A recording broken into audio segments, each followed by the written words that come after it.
Support WrestleTalk! Give us a subscribe. What were the worst wrestling moments of 2019? I am Luca, and this is Pete Quinnell, King Chopper Whopper. Hi. And we're going to go through what we think are the collectively worst moments in wrestling in 2019. We're not talking about storylines, we're not talking about matches, just talking about moments. Yeah, so it's a specific thing that we can define. This one thing was very, very bad, because there's a lot of things we could say that are bad in general in 2019, like Rusev, Lana, Lashley. You could say it was one Shane of the McMahon. Shane McMahon. Yeah, it's like one of the worst things. But really, those are storylines or matches or characters. We're looking for worst moments. Yes. So let's kick off this list with number 10. This was definitely Ollie Davis's. This is a list that we've put together in the office. We actually had a big half-hour meeting about this and be like, right, what were the worst moments of the year? We'll type them all down. Then we're like, okay, well, that was worse than that one. Let's move this up. And I feel this is definitely an Ollie Davis entry onto this list. Absolutely. It's the reveal of fake Rowan.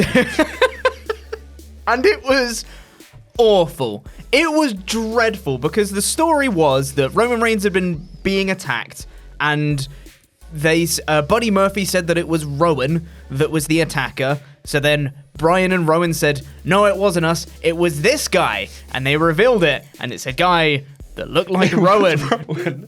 Panned up to Roman Reigns, who was there, and he just went, huh? And then it pans back to these two, and they both go... and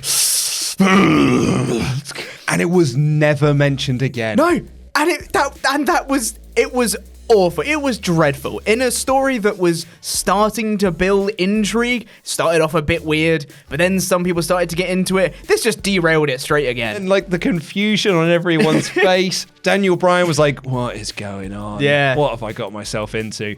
And then it was bonkers. Never mentioned again. Yeah, it doesn't make any sense. Although it did give birth to probably the greatest meme of the year, which is that scene just with the Curb Your Enthusiasm theme played over the top, because it is great. Right, at number 9, this took place at the New Japan Ring of Honor G1 Supercard show at Madison Square Garden. A show that was like a 50-50 show. All the really good stuff came from New Japan, and all the very bad stuff came from Ring of Honor, with the exception of their ROH title triple threat main event. That was brilliant. Really, really good stuff. But let's not forget Mega Ran. Let's never forget Mega Ran. And one of the moments on that show, which is kind of been really forgotten this year, was during the Four Corners tag match that they were having, where all of a sudden, Enzo and Big Cass, or Enzo and Kaz XL, attacked at ringside. They started jumping the Tongans, and people just started getting involved, and it was really all over the show. You saw Bully Ray coming down, but then they panned to they had a hard cut to the commentators, who were just and we're going to try and regain some order here. But you could see in the back of the shot that they were still kind of going at it at ringside, and they never really acknowledged them. So it was is it a work? Is it a shoot? And it was not great. The reason why this has ended up on our list is because there were a lot of people in this match who were very unhappy about this, particularly, as I made reference to, the Guerrillas of Destiny, because I don't think they were told ahead of time that this was going to be happening, because most likely they wouldn't have worked with Enzo and Cass, because they'd got a bit of a bad reputation, particularly around this period of time.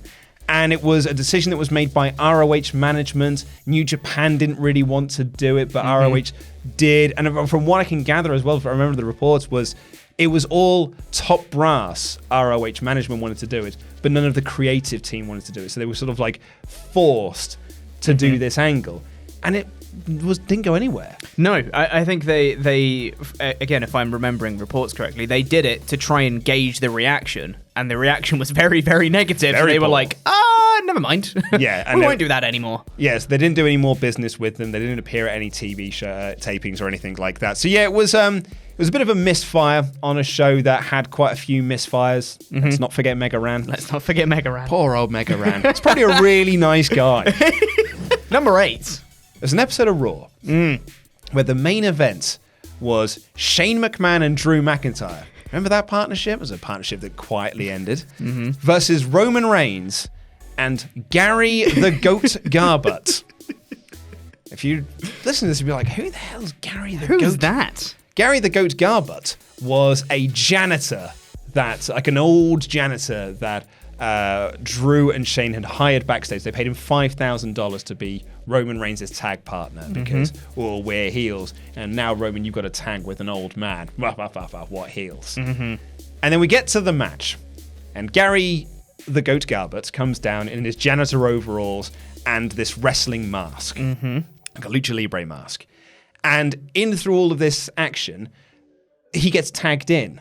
And so the the commentators are like, oh no, this is an old man. He's going to be tagged in. And like Drew throws him into the ring and he tags in Shane. And Shane's sort of like, I'm Shane. Ba, ba, ba, ba, ba, ba, ba, ba. And then all of a sudden, Gary starts making a comeback. Which was amazing, by the way. And then Drew claymores him in the face and Shane McMahon pins him.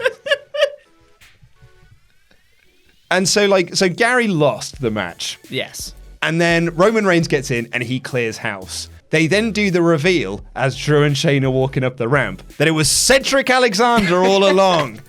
And Cedric's there bleeding from the mouth because he got claymored in the face. He looks at Roman and says, "Ha, we got him." You lost. You didn't get anyone. You lost. Absolute div.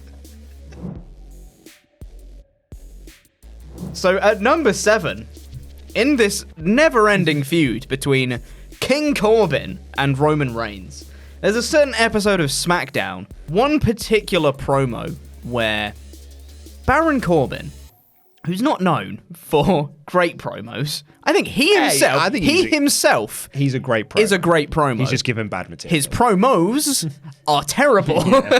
He's given bad material to work with. Absolutely. Even the greatest comedian can't make every joke work. Absolutely. He goes on for a long time. He remixes Roman Reigns' theme to include Chihuahua barks. God. So for every dun dun, it's a Chihuahua bark. I'm in my 30s. Yeah. Instead of Roman Reigns coming out to the ring, it's someone who's in a dog mascot. Do you get it? Because he's the big dog.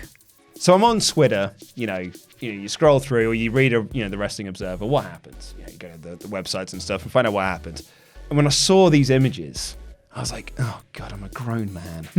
Why am I watching grown this? Man, I'm in my mid-30s watching this other grown man yucking it up with his grown men friends at a dog mascot to get heel heat. Yes. And the worst part about this is there's a really old man backstage laughing his tits off. Absolutely. Yeah. Audience are one. This is audience are one. And that one, I'm sure, absolutely loved this segment. Yeah. And later on in the show, the dog mascot's still with Corbin in a backstage segment. And then next week, never seen again. No. Well, a more serious one that I think, and this for me is one of the worst moments of the year. And, you could argue that it was a mistake. It was an accident. But you shouldn't have set this up in the first place to be the way that it went down. And it's the Cody Rhodes chair shot heard around the world, which was when Sean Spears came down at Fyter Fest.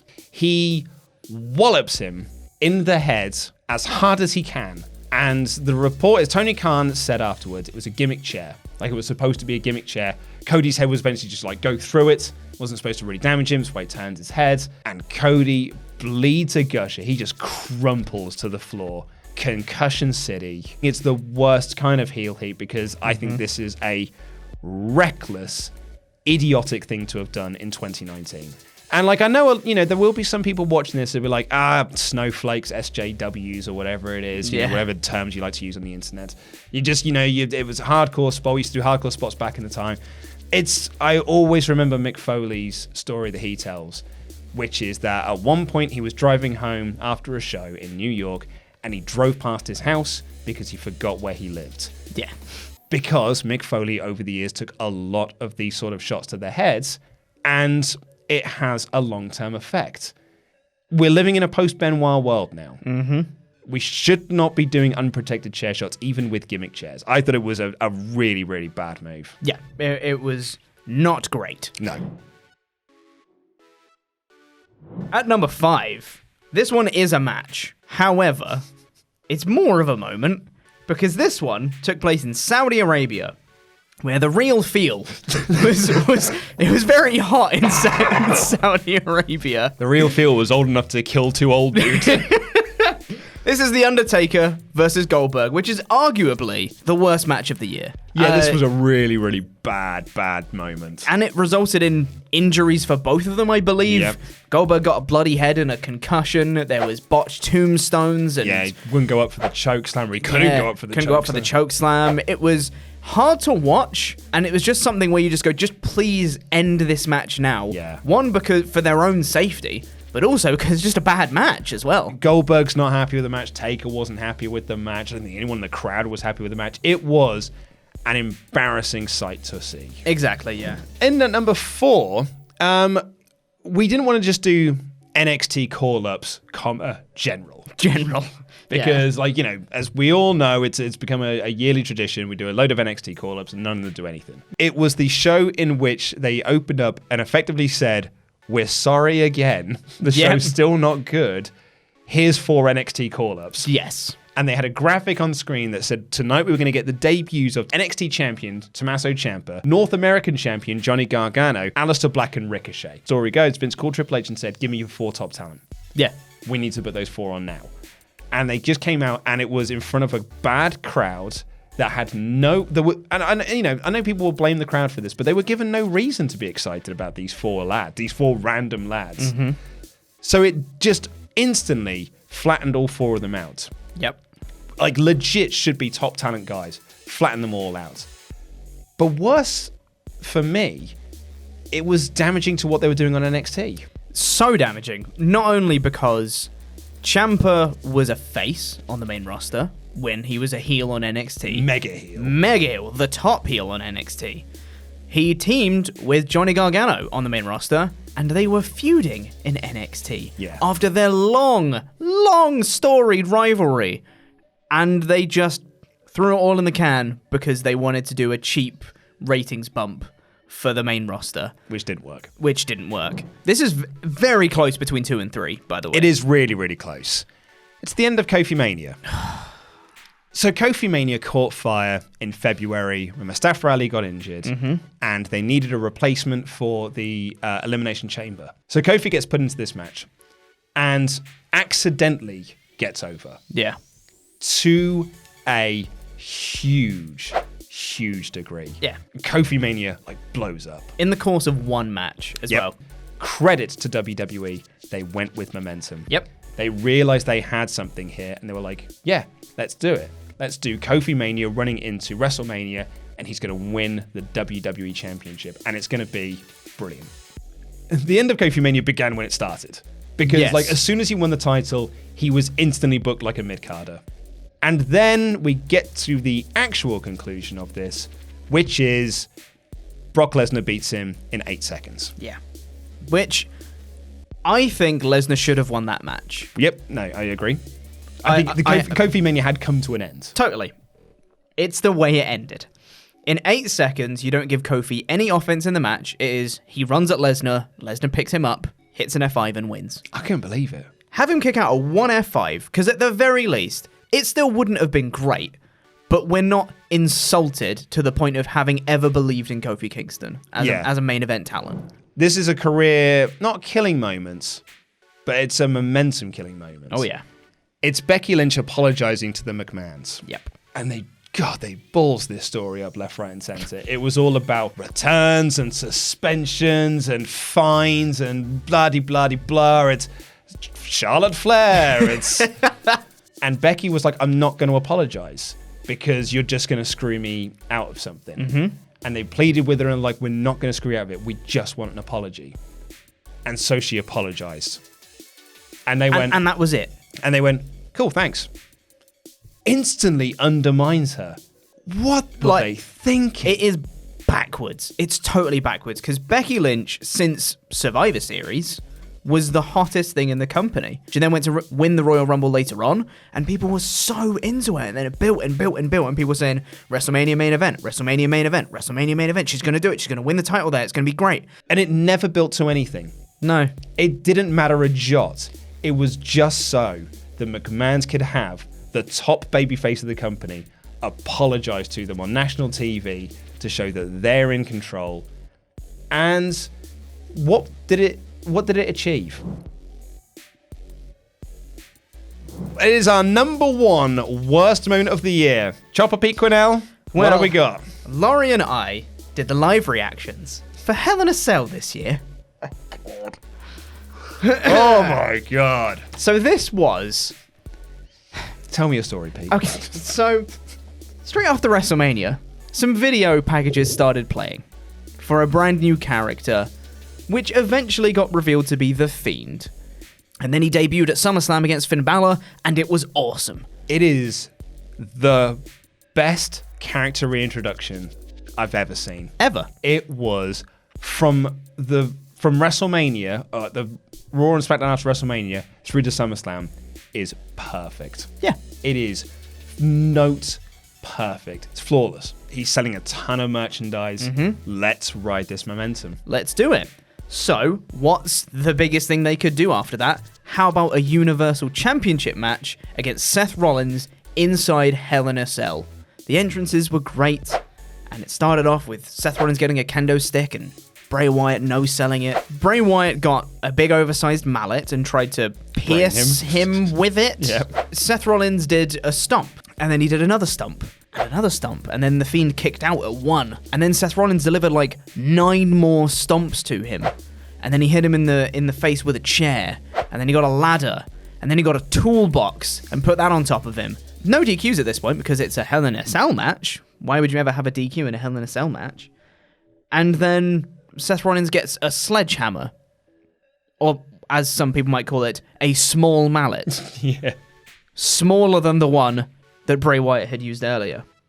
And then he goes to hit the pile of ladders and chairs and toolboxes that are on Bray Wyatt's head. And the referee stops him and says, no, don't do this. This isn't who you are. And Seth goes, yeah, you're right. Just kidding. And then goes and hits the pile of stuff. The armor that's protecting Bray Wyatt. He hits that armor, and then the match is called off. Yeah, we had a no contest. A no contest in a Hell in a Inside Cell match. I think this, watching it in the moment, as soon as that bell rang, I was like, he's done. He's done. And you're absolutely right in that it really, like we've talked about sort of like killing of momentum. This completely killed the Fiend's momentum. Yeah. Because, I mean, in the lead up to Hell in a Cell, we were getting so many super chats, so many questions being like, what are they going to do with the Fiend? I can't wait to see what they're going to do with the Fiend. What's going to happen at Hell in a Cell? And we all said there's only one outcome that can happen, and that's Fiend winning. If that's not the outcome you have, then don't book the match. Yep. It really, really hurt the Fiend, and he has had to work really hard to get people back into the Fiend. Credit to Bray Wyatt. He's managed it. Done a good job of getting back on it when a lot of other wrestlers would have their careers ruined because of a moment like this. Right, well, let's quickly go through some honorable mentions for this, because speaking of bad finishes, the WrestleMania 35 botched pin. But we got to what was the main event, which was the women's triple threat for both Raw and SmackDown Women's Championships.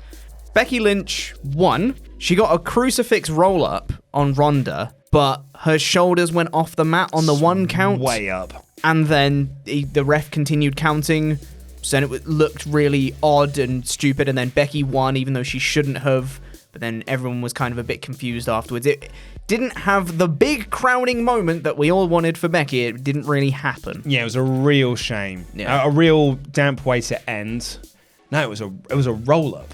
Yeah. Which is a way to end off a pay-per-view anyway. You want that big Ronda tapping out moment to the disarmer, really build and ramp the crowd up so they can explode. The crowd didn't explode because the finish was completely balked.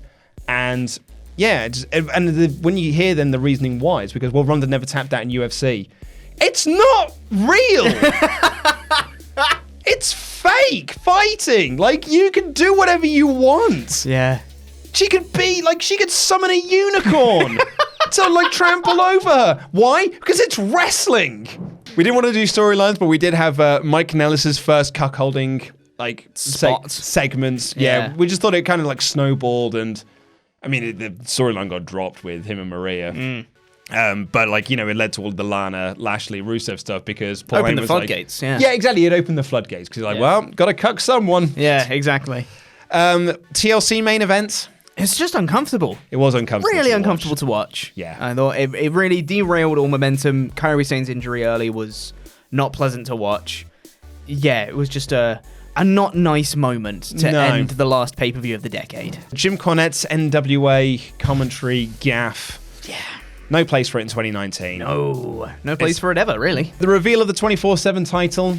Wasn't great, was it? No, crowd. It's an ugly title. It's an ugly old belt, isn't it? Yeah. Crowd. It didn't get off to the hottest of starts. No. And yeah, quite quickly was established that this is a joke title for jokes, and they very quickly gave up on it. Yeah, it had its moments in its early stages, I thought.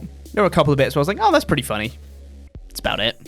And lastly, for our honourable mentions, and this really did very nearly make our top 10 because this was very ill thought out.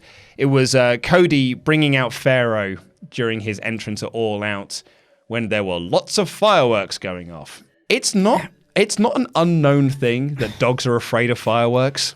Like, it's not rocket science. Or fireworks science. Or fireworks science, for that matter. Just don't bring your dog. Right, but that is all we've got time for on this episode of WrestleTalk. Extra gubbins because it's Christmas. We're recording a load of stuff ahead of time. Yep. Thanks for watching. Click the videos and watch some of the other stuff that we pre-recorded over the Christmas period and give that a little like and subscribe as well. I've been Luke Owen. This has been Chopper Pete Quinnell, and that was terrible, worst wrestling, terrible moments 2019 from all the wrestling.